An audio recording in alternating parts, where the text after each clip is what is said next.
로마서 4장 18절에서 마지막 25절까지 말씀 한 절씩 교독하겠습니다. 아브라함이 바랄 수 없는 중에 바라고 믿었으니 이는 내 후손이 이같으리라 하신 말씀대로 많은 민족의 조상이 되게 하려 하심이라.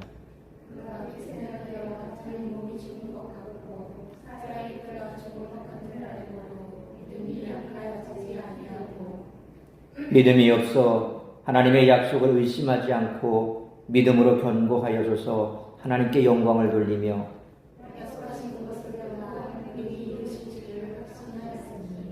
그러므로 그것이 그에게 의로 여겨졌느니라.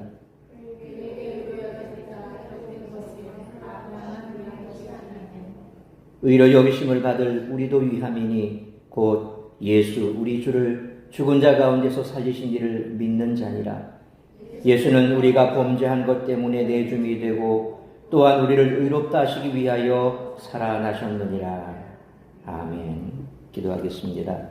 살아계신 아버지 하나님, 은혜와 사랑을 감사합니다. 연일 계속되는 폭염 속에서도 하루 온종일 우리의 삶의 터이어서 땀 흘려 애쓰고 수고한 후 정한 시간 주님 앞에 나와 예배케 하시니 감사합니다. 오늘도 이 예배 자리에 나온 사랑하는 저의 자녀들 주께서 위로하여 주옵시고 오늘 하루 동안도 우리를 힘들게 하고 또 우리가 주님 앞에 간절히 기도하나 응답받지 못한 우리의 삶을 짓누르는 많은 문제가 있다 할지라도 주의 말씀 앞에 우리의 모든 문제들, 근심, 걱정, 염려들 내려놓고 말씀에 집중케 하여 주옵소서. 오늘도 아버지 하나님께서 우리에게 주신 이 귀한 예배의 시간 참으로 주의 음성 듣고 돌아가는 시간 될 수 있도록 성령 하나님 우리의 마음과 생각을 주장하여 주시옵소서. 이 모든 말씀 우리 주 예수 그리스도 이름으로 기도하옵나이다. 아멘.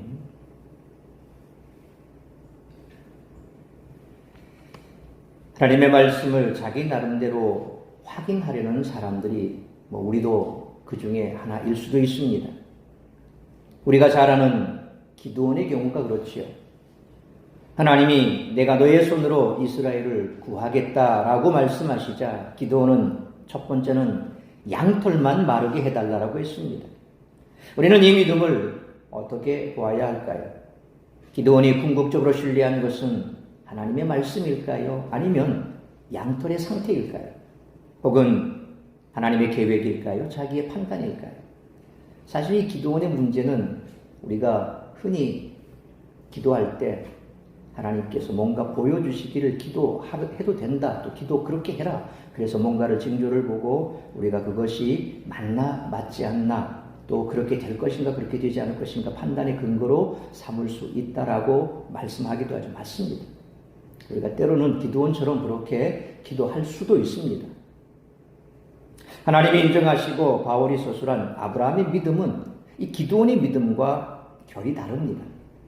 하나님이 내가 네게 뭇별과 같이 많은 후손을 주겠다라고 말씀하시자 아브라함은 약속하신 하나님을 믿었습니다. 사실 아브라함은 하나님을 모르는 이방신을 섬기는 자였습니다. 그가 있었던 갈대아 우르 지방에서는 달신을 섬기는 그런 곳입니다.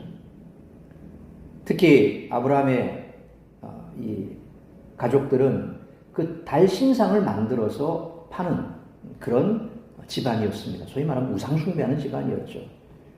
근데 안타깝게도 아브라함은 결혼해서 그때까지 75세에 부름받을 때까지 자녀가 없었어요. 고대 특히 우리 조선시대도 그랬습니다만 여인에게 자녀가 없다는 것은 수치입니다. 아브라함 역시도 가족의 대를 이을 자녀가 없으니 가문의 수치가 되는 거죠. 그런 상황에서 하나님께서 그에게 나타났습니다. 그리고 그에게 약속을 하셨죠. 자녀를 주겠다. 자, 하나님을 알지도 못하는 아브라함이 하나님이 나타나셔서 자녀를 주겠다. 자기가 섬기는 신도 아닌 그런 신이 나타나서 자녀를 주겠다라고 했을 때 집안 대대로 가문 대대로 섬겼던 그 신을 버려버리고 그 신을 쫓아간다는 건 사실 쉽지가 않죠. 여러분 미신 믿다가 불교 믿다가 다른 종교 믿다가 기독교로 개종하는 게 쉽지가 않습니다. 굉장히 어렵습니다. 종교를 바꾼다는 거 쉽지가 않습니다. 특히 무슬림권에서는 이슬람권에서는 종교를 바꾸면 그냥 잠수입니다. 목을 쳐서 죽여버립니다. 그 정도로 종교를 바꾸는 게 대단히 힘들고 또 그것에 대해서 엄격하게 제한을 하는데 아브라함은 보따리 싸서 온 가족이 다 떠나버리잖아요. 대단하죠. 본토 친척 아비 집을 떠나라. 그 말씀 한마디에 내가 너에게 자녀를 주겠다. 그 말씀 한마디에 다 보따리 싸서 집안 전체가 떠나버립니다. 대단한 거죠. 알지도 못하는 신. 생전 보도도 못했던 신이 나타나서 그렇게 얘기를 하는데 아브라함은 약속하신 하나님의 말씀을 믿었던 겁니다. 자기가 많은 후손을 둘 만한 상황이어서 그렇게 모든 짐을 다 싸고 갔을까요? 객관적인 상황으로 보면 그런 일은 아예 불가능했습니다. 그는 믿을 수 있게 어떤 표적을 보여달라고 또 요구하지도 않았습니다. 그냥 갔습니다. 그는 객관적 상황과 주관적 경험을 다 제쳐두고 오직 하나님만을 의지했던 것이죠. 그래서 우리가 창세기 말씀을 쭉 읽어보면 아브라함이 왜 믿음의 조상인가 하는 것에 대해서 물론 최종적으로 이삭을 하나님 앞에 드리는 그 마지막 시험에서 통과했기 때문도 우리가 생각할 수 있겠지만 그런데 좀 전에 말씀드린 이 배경에서 보자면 사실상 아브라함은 전무후무하게 하나님을 모르는 사람이었습니다. 그런 그가 하나님의 말씀을 쫓아 그리고 또 지금처럼 내비게이션을 줘서 어느 쪽으로 해서 어디를 거쳐서 어떻게 가면 된다 이것도 아닙니다. 그냥 가라는 거예요. 그것도 온 식구를 다 데리고. 그러면서 그의 여정이 쭉 창세기에 나오지 않습니까? 좌충우돌이죠. 하나님이 어떤 분인지도 모릅니다. 그런데 그가 하나님을 알아가기 시작하는 겁니다. 하나님이 어떤 분인가 몸으로 체험하는 거죠. 말씀을 듣고 믿고. 근데 중간에 보면 하나님의 말씀을 들었지만 하나님을 제대로 모르니까 자기 생각대로 자기 판단대로 실수도 하지요. 네. 그런데 하나님께서는 책망하시기보다는 오히려 그가 바라는 대로 다 들어주십니다. 그러면서 하나님을 조금씩 알아가다 결국 하나님을 위해 예배도 하게 되고 하나님을 섬기게 되고 마지막에는 하나님 앞에 자기 독자까지도 바칠 수 있는 그 경지까지 가게 되는 거죠. 무에서 하나님을 그렇게 알아가는 겁니다. 뭘요? 하나님의 말씀만 듣고 그렇게 쫓아가는 거죠. 그렇다면 기드온의 믿음과 아브라함의 믿음이 결이 같을까요? 하나님은 예수를 죽은 자들 가운데서 일으키셨습니다. 우리는 이 사실에 어떻게 반응하고 있을까요? 기드온처럼 우리의 기준과 판단에 부합하는 어떤 증거를 요구하고 있지는 않을까요? 아니면 아브라함처럼 전적인 믿음으로 받아들이고 있을까요? 하나님의 말씀하는데도 받아들이지 못한다면 대체 무엇을 경험해야 받아들일 수 있단 말입니까? 또 하나님이 예수님을 다시 살려내신 것을 믿는다면 우리는 하나님이 죽은 존재와 다름없는 우리도 새로운 삶을 사는 새로운 존재로 빚어낼 수 있다는 사실을 믿을 수 있어야 한다는 것입니다. 지금까지 살펴본 아브라함을 통해 드러나는 칭의의 속성은 두 가지로 요약할 수 있습니다. 첫째는 율법의 행위를 따르지 않고 값없이 은혜로 주어진다라는 것이죠. 칭의가 값없이 주어지는 이유는 아브라함이 유대인과 이방인 모두의 조상이 되어야 함과 긴밀히 연결되어 있다고 말씀드렸습니다. 그가 할례를 받기 이전 이방인과 똑같은 상태에서 하나님이 그를 의롭다 하셨습니다. 그러니까 할례 받는 것과 전혀 상관없습니다. 물론 아브라함 때는 율법이 주어지지 않았습니다. 어쨌거나 아브라함은 율법도 없고 할례도 받지 않았지만 하나님이 그를 의롭다 하셨습니다. 이방인도 똑같은 상황이라는 거죠. 그 이후에 그가 할례를 받았습니다. 그리고 할례를 받음으로 해서 유대인들의 조상이 되는 거죠. 그러니까 이방인의 조상도 되고 유대인의 조상도 되고 다 그렇게 동일한 조상이 될 수 있다라는 거죠. 우리가 믿음으로 하나님 의롭다 하심을 받을 때도 이방인도 마찬가지고 유대인도 마찬가지고 예수 그리스도를 믿음으로 하나님을 믿음으로 의롭다 하심을 받는 것은 똑같다는 겁니다. 둘째는 하나님의 칭의가 오직 믿음을 통해서 이루어진다는 사실입니다. 사도 바울은 이제 칭의를 가능케 하는 이 믿음의 내용에 주목을 하고 있습니다. 곧 믿음의 조상인 아브라함이 어떤 믿음으로 칭의를 얻었는지 그 내용을 살피는 것입니다. 중요한 묵상 포인트는 아브라함의 믿음과 후손들의 믿음의 연속성입니다. 아브라함이 가지고 있는 믿음과 지금 우리가 가지고 있는 믿음이 다르다라고 한다면 성경의 말씀이 뭔가 오해가 있고 다시 해석해야 되는 복잡한 문제가 생깁니다. 그런데 바울이 지금 얘기하는 것은 아주 오래전 수천 년 전에 우리의 믿음의 조상이라는 아브라함의 그 믿음, 예수 그리스도가 오기 전에 그 믿음이나 지금 우리가 예수 그리스도 통해서 받는 그 믿음이나 이게 어떻게 같으냐 다르냐. 중요한 것은 같은 연속성상에 있다라는 겁니다. 바울은 지금까지 할례나 율법 준수와 같은 행위로 하나님의 백성이 될 수 없고 오직 믿음이 그 조건이라고 가르쳤습니다. 아마도 유대인들은 바울의 가르침을 듣고 겨우 믿는다는 것 하나만으로 하나님의 백성이 될 수 있단 말인가라고 반론을 제기했을 것입니다. 이에 바울은 아브라함을 통해 하나님 나라의 백성이 되는 믿음이란 어떤 것인지를 설명하고 있습니다. 믿음은 결코 율법 준수보다 쉬운 것이 아니라는 사실을 우리는 염두에 둬야 됩니다. 우리가 믿음 그러면 그거 뭐가 어렵다고. 우리끼리 얘기지만 여러분 누구 한 사람 믿는 게 쉽던가요? 내가 저 사람 믿어? 그렇게 말을 하고서도 어떤 상황이 벌어지면 저 사람 믿어도 될까? 우리는 나 자신도 못 믿잖아요. 화장실 들어갈 때 나 못해. 그 마음이 다르다고. 나 자신도 사실 어떨 때는 내가 이래도 될까? 내 생각이 맞을까? 우리 자신도 확신이 없지 않습니까? 근데 다른 사람이 나에게 어떤 존재인가?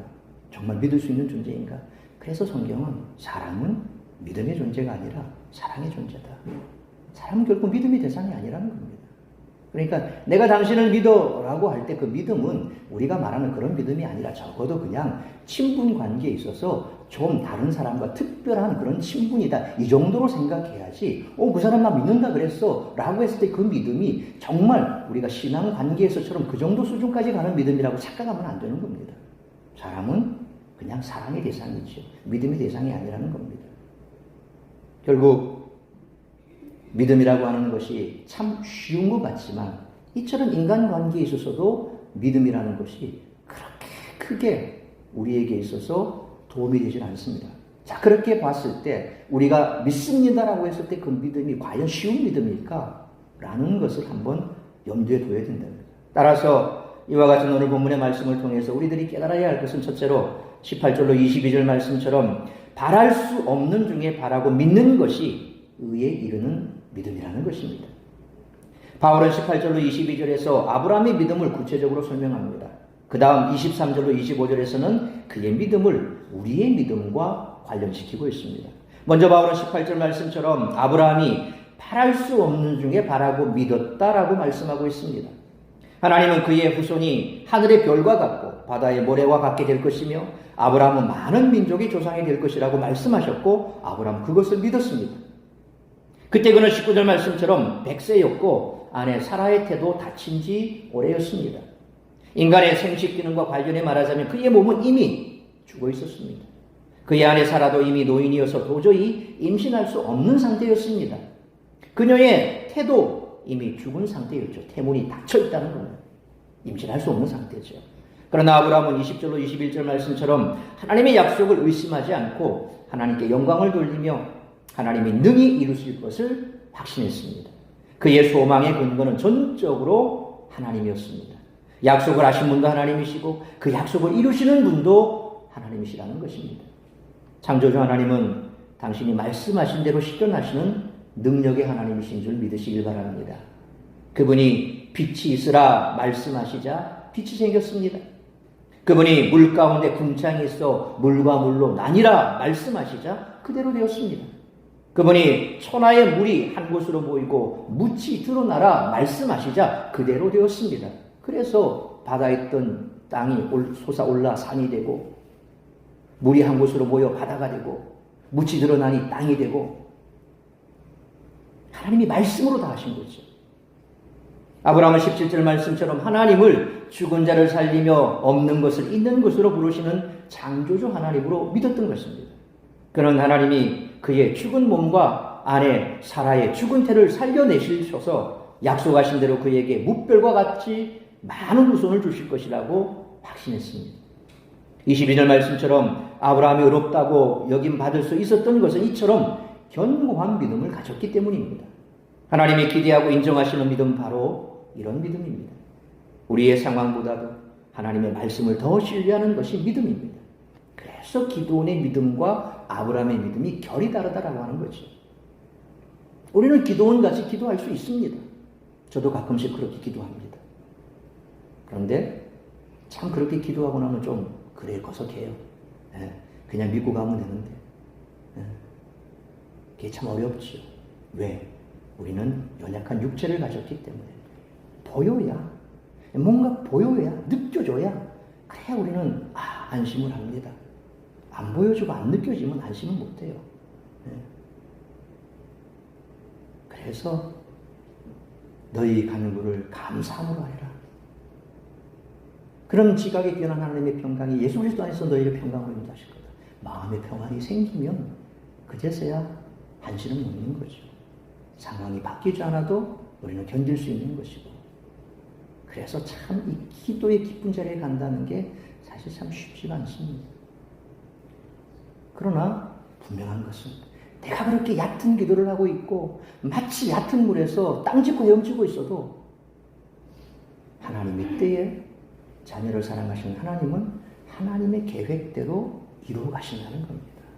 그게 바로 하나님의 형통입니다. 우리의 형통이 아니라 하나님의 형통은 카이로스 시간에, 크로노스 우리의 시간이 아니라 카이로스 시간, 하나님의 시간에 정확하게 하나님 뜻대로 해결하시는 거죠. 단지 지금 우리가 그것이 어떻게 될지 모르기 때문에 졸갑증을 내는 겁니다. 답답해하는 겁니다. 그래서 갈팡질팡 믿었다가 안 믿었다가 될까 안 될까 고작 누워서도 앉아서도 그런 고민만 하는 거죠. 우리 아이들 보십시오. 아이들 키울 때 문제 있으면 아이들이 그냥 방방 뜁니다. 빨리 해달라고 난립니다. 안 해주면 난리가 납니다. 분명히 우리는 해주려고 마음먹고 있거든요. 조금만 기다려. 웃으면서 조금만 기다려. 결국 해주죠. 그때가 되면. 어린아이와 똑같지 않습니까? 우리의 경험은 하나님의 능력을 결코 뛰어넘지 못하고 우리의 판단도 하나님의 생각을 앞서가지 못합니다. 그렇게 우리보다도 하나님은 더 신뢰하는 것이 바로 믿음입니다. 우리가 주연을 맡고 하나님께는 조연을 맡기는 것이 아니라 하나님께 주연을 맡기고 우리가 조연을 맡는 것이 바로 믿음입니다. 이처럼 바울이 아브라함의 믿음에 대해 가르치는 이유는 할례를 받고 율법을 지키는 것이 차라리 믿음보다 더 쉬운 것이라는 사실을 밝히기 위한 것이죠. 오늘날에도 그리스도인 중에 믿기만 하면 구원받는다라는 말을 오해해 복음은 쉽고 간단하다고만 생각하는 사람들이 있습니다. 그러나 믿음이란 그저 입으로 믿습니다 말하는 것을 의미하지 않습니다. 예수님이 십자가에 달려 죽어졌다 다시 살아났다는 사실을 내일 아침에도 해가 동쪽에서 뜨고 또 서쪽으로 질 것이라고 하는 확신하는 것을 우리는 믿음이라고 말하는 겁니다. 천하가 뒤집어져도 하나님이 말씀하시는 것은 그대로 이루실 것을 믿는 것. 오늘 해가 동쪽에 떴다가 내일 해가 서쪽으로 떴다가 지 마음대로 뜬다 그러면 어떻게 우리가 살아가겠습니까? 자연의 질서가 정확한 것처럼 하나님의 약속 또한 정확하다는 겁니다. 그게 바로 카이로스의 시간입니다. 우리의 시간하고 틀린 거죠. 그래서 자꾸 우리는 하나님의 카이로스 시간을 땡겨와서 크로노스 우리 시간에 맞추라고 자꾸 얘기를 합니다. 안 맞죠. 네. 그러니 우리에게 있어서 그 믿음이라고 하는 것은 약속을 지키실 하나님을 멀리 내다볼 수 있는, 아브라함은 75세에 부름받아서 100세의 아들을 낳았습니다. 25년입니다. 해줄게 25년입니다. 그걸 그렇게 기다렸습니다. 아무나 그렇게 1년, 2년 기다리고, 우리 1년, 2년, 3년, 4년, 한 10년 기다리면, 지겹다. 강산이 변했네. 하나님이 있네, 없네. 별의별 소리가 안 올 겁니다. 그죠? 10년 지났다. 벌써. 하나님 해줄 마음이 없는 것 같다. 우리 같으면 그런 생각 안 들겠습니까? 25년이나 기다려서 자녀를 주셨는데, 그것도 한 사람 딸랑. 그러면서 하늘에 별이고 바다에 모래고 말도 안 되는 소리 아닙니까? 하나 줘놓고 그렇게 뻥을 튀기시니까 와, 하나님 뻥쟁이다 완전히. 우리 같으면 한번 그런 생각할 겁니다. 하나 딱 주고 그것도 나중에는 뭡니까? 바쳐 이러고 있으니까 기가 막히죠. 줘놓고 바쳐 그러니까 무슨 일을 하나님, 이런 하나님이 다 있나? 내가 이러려고 내가 거기서 일을 달아왔나? 이민을 갔는데 거기서 완전히 폭삭 망했다 생각해 보십시오. 근데 놀라운 것은 그가 나올 때보다 더 거부가 됐다는 사실이죠. 그러니까 하나님의 살아계심을 하나님은 충분히 보여주셨습니다. 아브라함의 삶에 있어서. 그러니까 아브라함을 견딜 수 있었던 거죠. 우리의 삶도 마찬가지입니다. 우리가 하나님을 좀 무시하고 터부시적이고 하나님은 뭐 살아계시니 안 살아계시니 이런저런 불평을 하더라도 여러분의 인생을 쫙 놓고 한번 보십시오. 하나님의 손길이 없었나 있었나. 내가 오늘 여기 있는 것 하나님의 손길 없이는 불가능했다는 것을 우리는 고백할 수밖에 없는 겁니다. 하나님은 그런 분이시거든요. 단지 지금 내가 바라는 것이 이루어지지 않았기 때문에 그것 때문에 우리는 항상 불평불만해요. 펼쳐놓고 지난날을 돌아보면 우리는 그렇게 불평불만할 수 없는 겁니다. 다윗이 그런 삶을 살았지 않습니까? 그렇게 쫓기고 고생을 해도 그 순간순간 하나님이 피하게 하시고 이기게 하시고 보여주시고 그랬기 때문에 그런 살아갈 수 있었던 거죠. 그게 시편으로 다 나와 있지 않습니까? 그러므로 의에 이르는 믿음은 바랄 수 없는 중에 바라고 믿는 것이기에 내가 과연 이런 믿음을 가지고 있는지 점검해보고 부족한 모습이 있다면 어떻게 채워갈지 늘 말씀과 기도 가운데 죽게 묻고 답을 찾아가는 우리 모두가 되시기를 축원합니다. 두 번째로 23절로 25절 말씀처럼 하나님께서 의롭다 하시는 믿음은 부활하신 예수님을 믿는 믿음이라는 것입니다. 23절로 24절 상반절 말씀처럼 믿음으로 의로 여겨진 것은 아브라함에게만 적용되는 것이 아닙니다. 예수님을 믿는 우리에게도 동일하게 적용됩니다. 이제 바울은 아브라함의 경우와 우리의 경우를 서로 밀접하게 관련시킵니다. 아브라함이 할례와 율법과 상관없이 믿음으로 의롭게 된 것처럼 우리도 할례와 율법과 상관없이 믿음으로 의롭게 됩니다. 믿음의 핵심은 24절 하반절 말씀처럼 예수님이 죽은 자들 가운데서 다시 살아나셨다는 사실입니다. 여기서 우리는 아브라함의 믿음과 우리의 믿음에 대한 바울의 설명을 이렇게 요약해 볼 수 있습니다. 아브라함은 죽은 자들을 살리시는 하나님을 믿었죠. 우리는 예수를 죽은 자들 가운데 살리신 그 하나님을 믿습니다. 아브라함도 믿고 우리도 믿습니다. 공동 요소는 뭡니까? 믿음이라는 겁니다. 아브라함도 하나님을 믿고 우리도 하나님을 믿습니다. 공동 요소는 뭡니까? 하나님입니다. 또 아브라함도 죽은 자들을 살리시는 하나님을 믿고 우리도 예수님을 죽은 자들 가운데서 살리신 그 하나님을 믿습니다. 공동 요소는 뭡니까? 하나님이 죽은 자들을 살리신다는 것입니다. 한편 차이도 있습니다. 아브라함은 하나님이 죽은 자들, 여기서 죽은 자들은 뭡니까? 자기와 아내, 소위 말하는 육신적으로 임신할 수 없는, 그래서 여인으로서 태문이 닫혀 결코 임신할 수 없고 남자로서 기력이 쇠해 임신시킬 수도 없는 그런 상태. 그래서 죽은 자 같다 그랬습니다. 자기와 아내를 가리키죠. 그런데 이 죽은 자들을 살리실 것을 믿었습니다.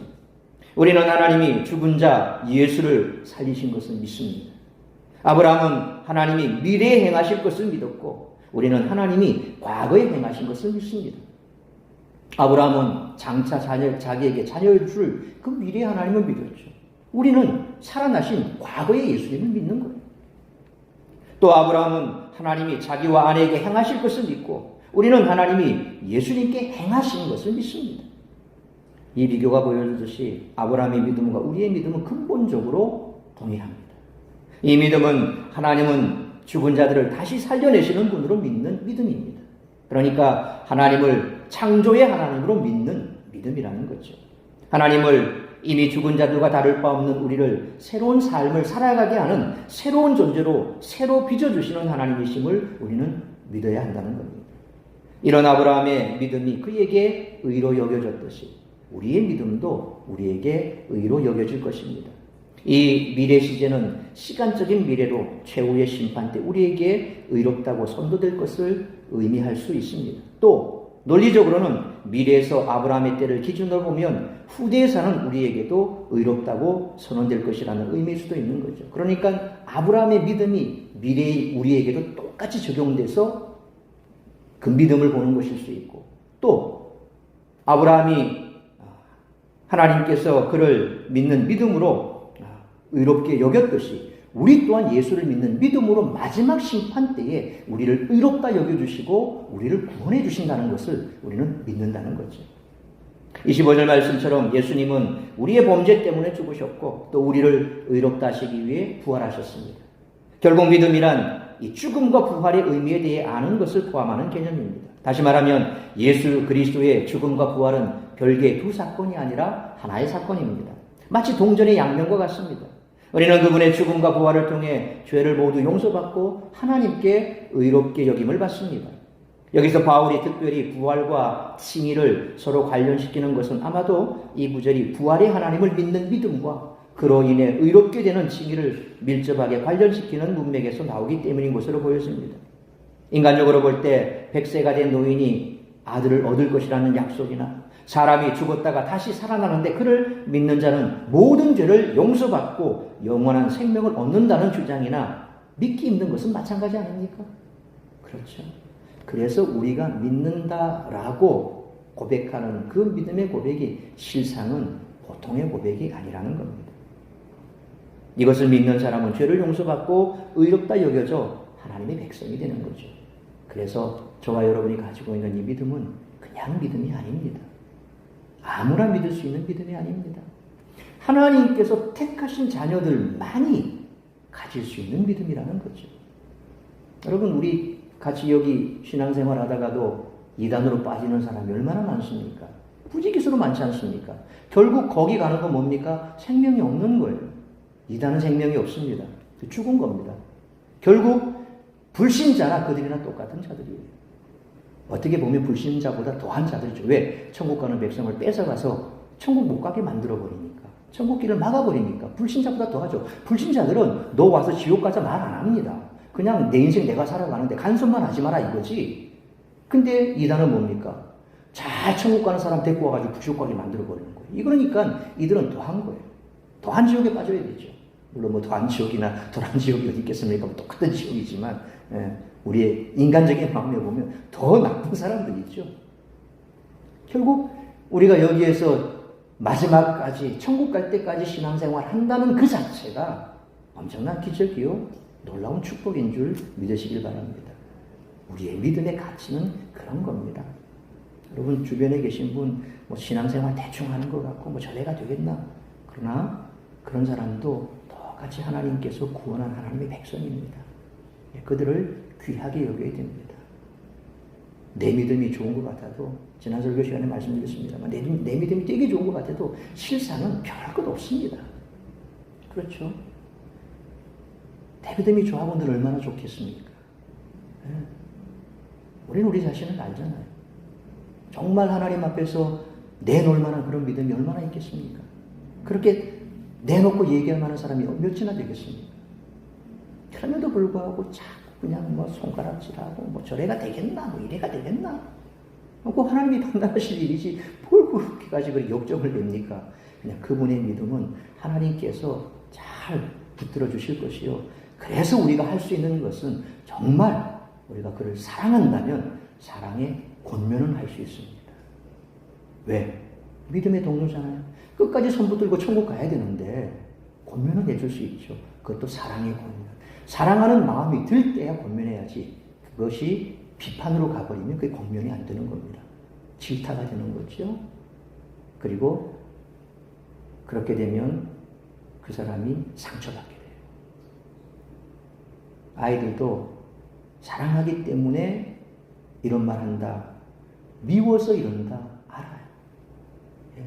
사랑하는지 미워하는지 아이들도 압니다. 하물며 하나님의 자녀인 그들이 모르겠습니까? 우리의 믿음은 그런 믿음입니다. 아브라함이 아들을 낳은 것을 믿었다는 것도 놀랍지만 우리가 예수님의 부활을 믿는 것도 기적이나 다름없습니다. 그러므로 믿음으로 구원을 얻었다는 것은 결코 쉽게 얻은 구원이라고 할 수 없다는 거죠.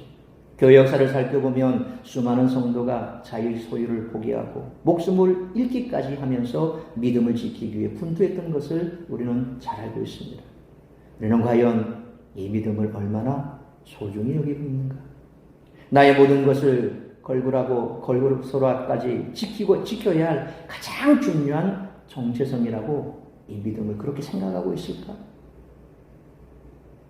조그만 어려움은 신앙생활 안 할란다. 내 교회 안 갈란다. 그런 마음이 한 번도 든 적이 없다면 정말 감사합니다. 그런데 그런 마음을 한 번이라도 잡수셨다면 이제는 그러시면 안 됩니다. 우리가 그렇게 쉽게 믿음을 포기할 만큼 우리 주님의 십자가 사랑은 그렇게 빈약한 것이 아닙니다. 그러므로 하나님께서 의롭다 하시는 믿음은 부활하신 예수님을 믿는 믿음이므로 이 믿음을 나의 모든 것을 걸고라도 지켜야 할 나의 가장 중요한 정체성이라고 여기고 살아가는 우리 모두가 되시기를 축원합니다. 사랑하는 성도 여러분, 우리가 잘 아는 독일의 디트리트 보네프 목사님은 cheap grace, 소위 값싼 은혜라고 불리는 가르침이 거의 모든 그리스도인에게 무방비로 받아들여지고 있다라고 비판했습니다. 신앙이란 단순히 예배에 매주 출석하는 그 정도가 아닙니다. 하나님의 은혜를 받기에 합당한 믿음을 갖는다는 말은 삶의 모든 것을 다 거는 것을 의미합니다. 물론 하나님의 은혜는 값없이 주어지지만 결코 가치가 없기에 무료인 것은 아니라는 것입니다.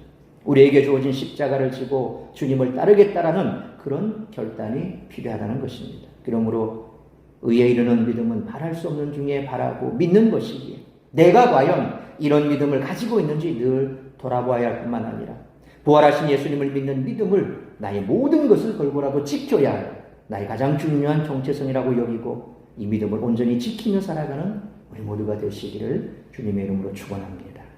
기도하겠습니다. 거룩하신 아버지 하나님, 은혜와 사랑을 감사합니다. 오늘 우리에게 주신 말씀처럼 아브라함이 믿었던 그 믿음이나 우리의 믿음이나 동일한 것입니다. 본질적으로 같습니다. 우리가 예수를 믿어 구원받기에 믿음이란 참 쉬운 것 같고 또 그저 우리가 쉽다고 생각하니 예수님의 십자가의 죽음으로 구원하시고 우리에게 주신 이 믿음이 또 어떻게 보면 값진 믿음이 아니라 값싼 믿음으로 졸라게 보일 수도 있습니다.